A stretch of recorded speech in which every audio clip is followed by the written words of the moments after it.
Welcome to the Lotco Business Podcast, a show all about helping you as a retailer, brand, or creative understand the actual business side of running your business. I offer straightforward, practical advice about the nitty-gritty of making money from your creative passion. We will be covering bite-sized business and marketing lessons, as well as interviews with experts and trailblazers in the fashion, homewares, and design industries. My name is Melissa Robbins. I'm a business coach, colour-loving, non-coffee drinking Melburnian. Let's get into it. Hello and welcome to today's episode. My name is Melissa Robbins. Thank you for joining me here. Super excited to share with you today some information all about some takeaways from the conference that I was at a couple of weeks ago. Those of you who follow along on stories and on Instagram might have seen that I was in California speaking at a conference, the Ultimate Product Party. And luckily for me, I got to stay and be a part of the event as well. And so got to absorb so much information from all the amazing speakers, all the amazing customers, clients, people who are there, brand business owners who are there attending. So much that you can take away from having that live event interaction. I just love that connection that you make with people and the potential of what that could become as well. Now, this one in particular was a product business conference, which again is quite a rare event. It's quite hard to find product-based business-only events. So this one being that was super, I was so excited to be a part of. And I just wanted to share with you today some 10 takeaways that I had from that event and really just dive into a little of them, some of them in detail, but otherwise just really share what sort of the general consensus of things that were talked about, what were some themes that came up. And so let's get straight into it. Number one is that you should be making sure that you sell the problem that you solve and not the product that you have. Now, that was on the cover of the book that we got as well. And I thought that was such a great takeaway. And I know that it's something I've definitely heard before, and I'm sure you've heard before as well. But it's just a good reminder too that when you are, working on your social or your content or your emails or your Instagram or your product descriptions on your website, what are you talking about? Are you focusing just on the actual features of that product, or are you talking more about the benefits and the sort of things it can do for you or do for your customer as opposed to just the product details? So example, I often talk about Kelly from Clipster, one of my clients, and she has a hat clip, but what she's really selling is that problem of, for her, initially, she came up with the idea because her son would lose his hat all the time, or it would be, maybe not generalizing, maybe her kids in general. You never know where your kid's school hat is, and every day they need it, and you're like, where is that hat? And I don't know about anyone else, but my daughter had the same hat from day one of prep all the way to the end of year 6. The same hat did not change. She kept the same hat. My son had probably about 15 different hats because he would lose them all the time. So for me, I really resonated with this idea of this hat clip. So I'm like, oh my gosh, that is totally what I needed, because then it was one of those things you always knew where it was. It would have been much easier. So it's definitely where if you're looking at what problem you're solving, and if you go out, you're wearing your hat, but then you want to take it off, or you go inside, then you've got somewhere to clip on your hat onto, and you've got hands-free. So again, that's a problem that you're solving with that particular product. So it's not just about what the product looks like, but it's about what the problem it can solve for you. If you're selling something like fashion or art, you're not necessarily talking about what it is specifically, but maybe you're selling a dress and it's about how that feels wearing that dress, or how comfortable you'll be in it, or that it has, amazing waistline and pockets, so it's really flattering. So what are you selling? Length of the dress or the particular fabrication, but how it's going to make you feel wearing that, or how that art is going to make you feel seeing that art in every day in your home or your space. So they're the things to focus on there. Number 2, and this ties into this as well, is that storytelling element. So really making sure that you add in storytelling and trying to build connection with your audience and your customer, as opposed to just focusing on those likes or viral content and stuff like that. So really trying to focus on how to build that connection with your customers, really build that engagement, tell your stories. The first one, the problem you solve. I spoke in one of my sessions yesterday in my group coaching call about one of my clients makes soap. But, she's not just I asked her why she started making it in the first place and why her product is different to anyone else's. And she was a former nurse, and she talked about, that she saw the impact of chemicals on your skin and how that impacted disease and, or, the feeling or impact of rashes and all that sort of stuff as well. So she wanted to create a natural product that was made from the earth, and she knew exactly what was in it. And that was why it was sort of built in the first place, or created in the first place. So telling that story is really important to her customers so that they know why she's created this product in the first place and why this soap is different to another soap, or the other products that she has are different to other products.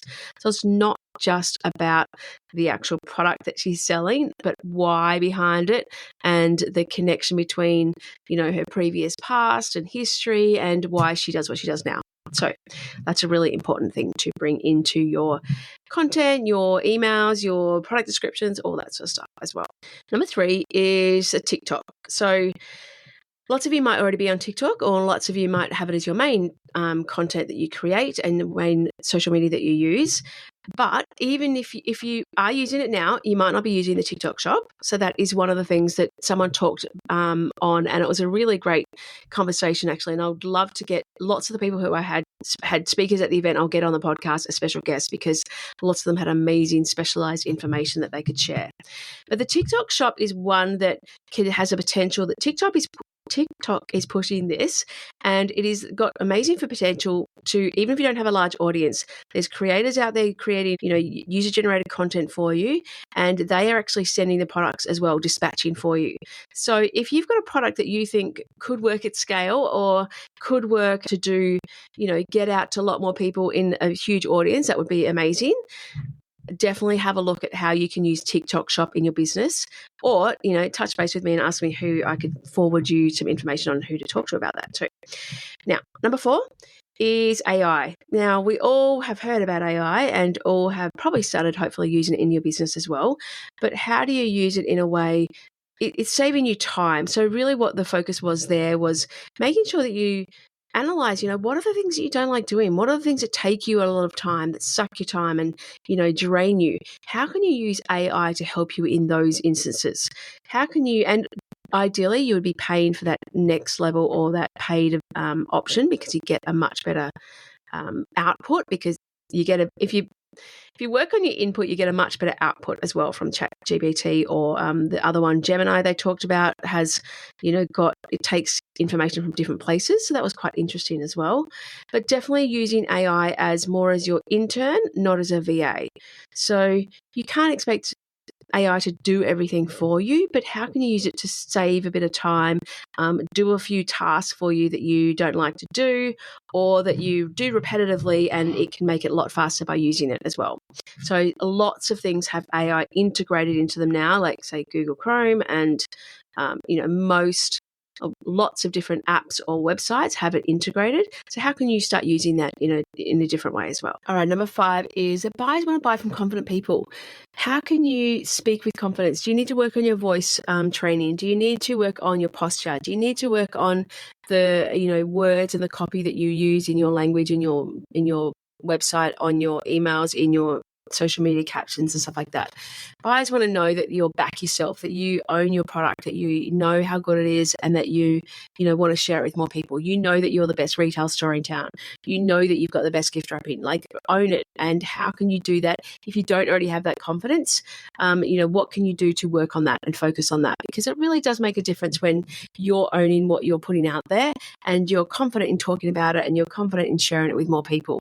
And you also see that selling is a service, and you shouldn't be looking at selling as a negative, and that it's hard, and that people don't want to be sold to.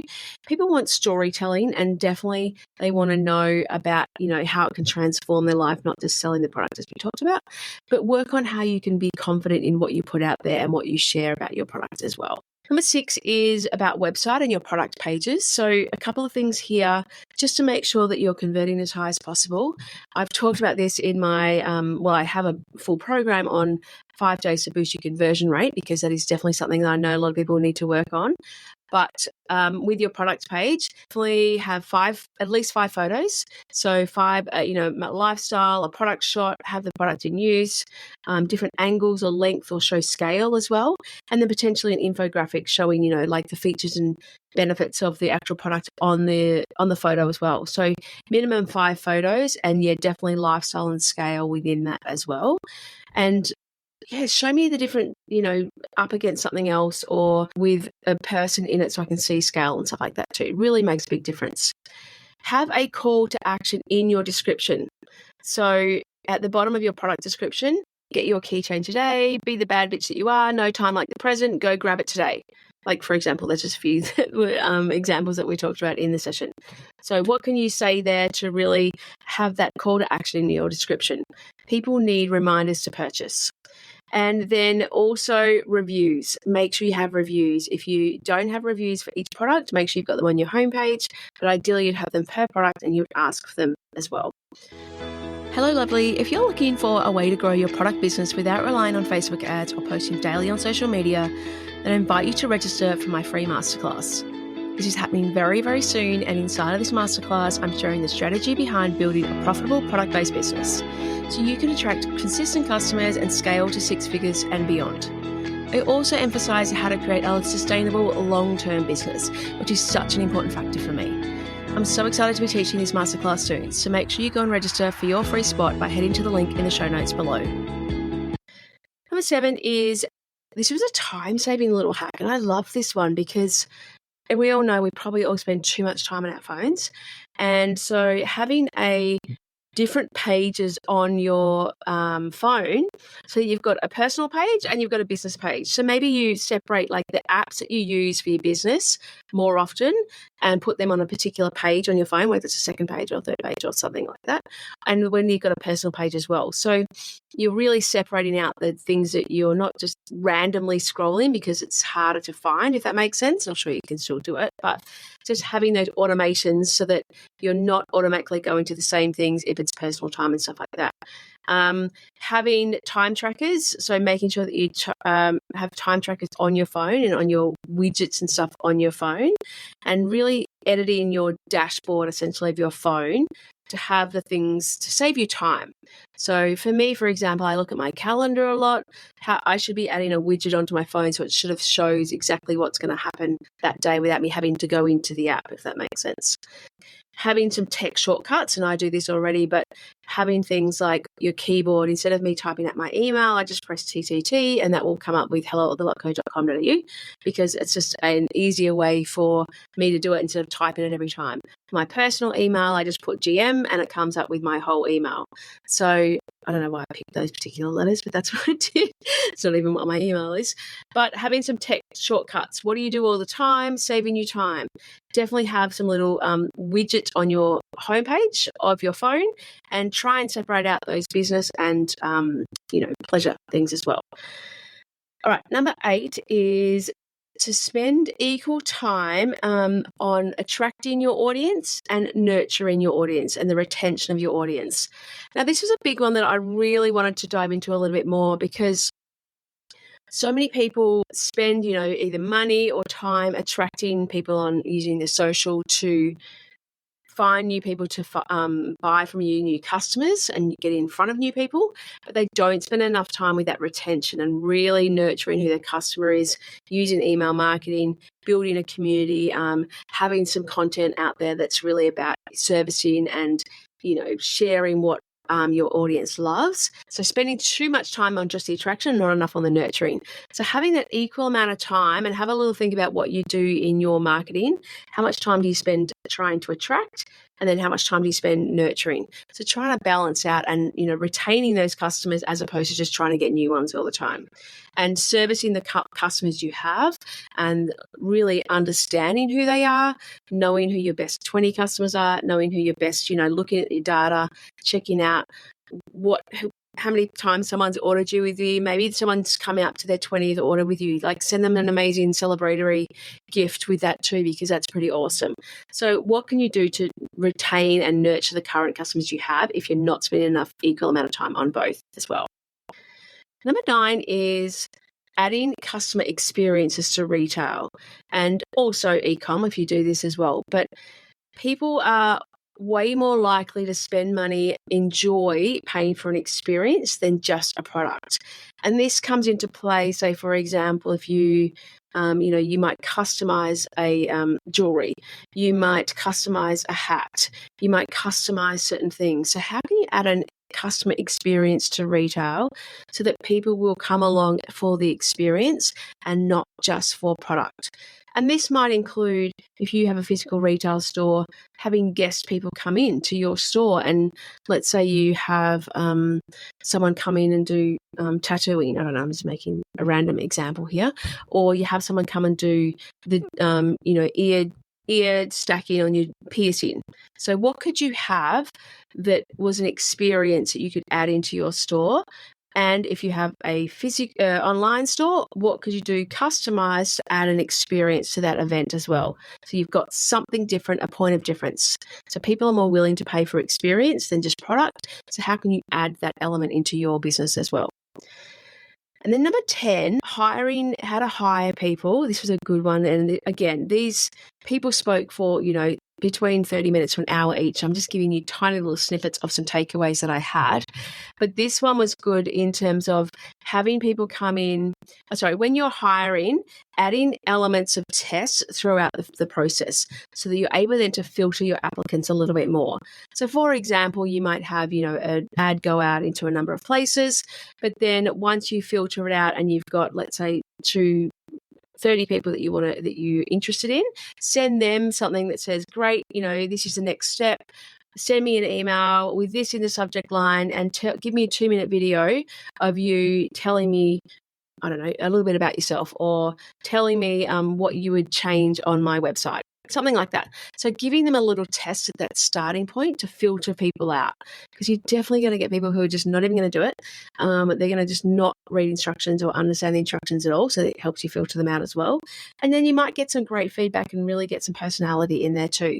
So that's just one little point in the process. And you might add some more tests in further down the line too. Say, for example, if you're hiring someone for retail, you might get them to come in for an hour, spend some time with you on the floor. You would pay them if they got to the point where they're doing time for you. If you're getting someone to do your social media marketing, maybe you get them to spend an hour, create an email, create 2 posts for you or something like that. So how can you add some elements of tests in there before you get down to that, getting them straight into your business? So when you're hiring, thinking about how you can add a few little elements in there to get a better, essentially it was called getting an A player, not a C player into your business. So how can you do that? And what can you do to the next time you're looking to hire someone as well? To take away, and a lot of, mixed information there as well, but let's just go through in the 10 takeaways. So what they are: make sure you sell the problem that you solve and not the product you have. Really making sure that you focus on the problem solving, not the actual product. Number 2 is storytelling and connection. How can you connect with your audience more? How can you add storytelling elements to what you send out, what you share, how you talk about your why, your values of your product, the values of your business, what you do, why you do what you do. So storytelling and connection is more important than followers and things like that. Number 3 is a TikTok shop an option for you? I don't know enough about it to be able to help you with it, but I'm going to get someone on to help on the podcast because she was awesome. And I think that is a huge opportunity for lots of people because TikTok are pushing it as well. Number 4 is, and actually in there, she talked about even artists doing live streaming their art through the TikTok shop, and then they can sell prints of that as well. So something like that came up, which I thought was pretty cool. Number 4 is how to use AI. Make sure that you use AI as an intern, not as a VA, to really help you. Use it for tasks that you don't like doing. Test out doing things that you take time and are a time suck. How can you use it to help you streamline parts of your business? Number 5 is buyers buy from confident people. How can you build your confidence around the way you speak, the way that you portray your information, and the way you talk about your product and stuff too? Number 6 is product photos. Make sure you've got at least 5. Have a call to action on your product description and add reviews. Number 7 is add time-saving widgets to your phone and reorganize your desktop of your phone. I say desktop, but I mean main screen, to have those things that you use often as little widgets, and then also add some text shortcuts if you don't already have them in there as well. Number 8 is spend equal time in your attraction and retention of customers, not just on one. Number 9 is adding customer experiences to your retail or online business. How can you do that? What elements could you add as an experience as opposed to just the product?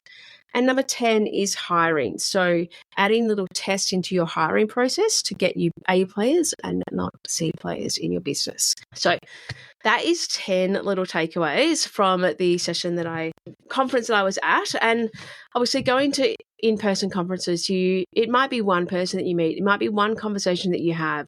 It might be one speaker that you take a little tidbit from, but it can be such a great way to growing your business, to always, step outside the working in your business all the time, get to see what other people are doing.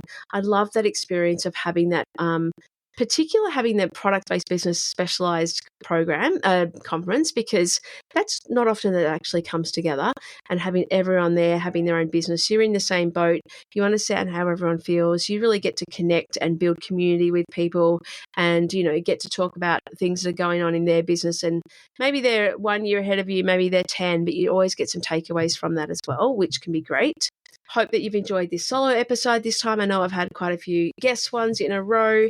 I have got lots more guest ones coming up, as well as some new solo ones coming out as well. So look forward to sharing, and thank you so much for being here and listening. And I'll share with you more again soon. So thanks again.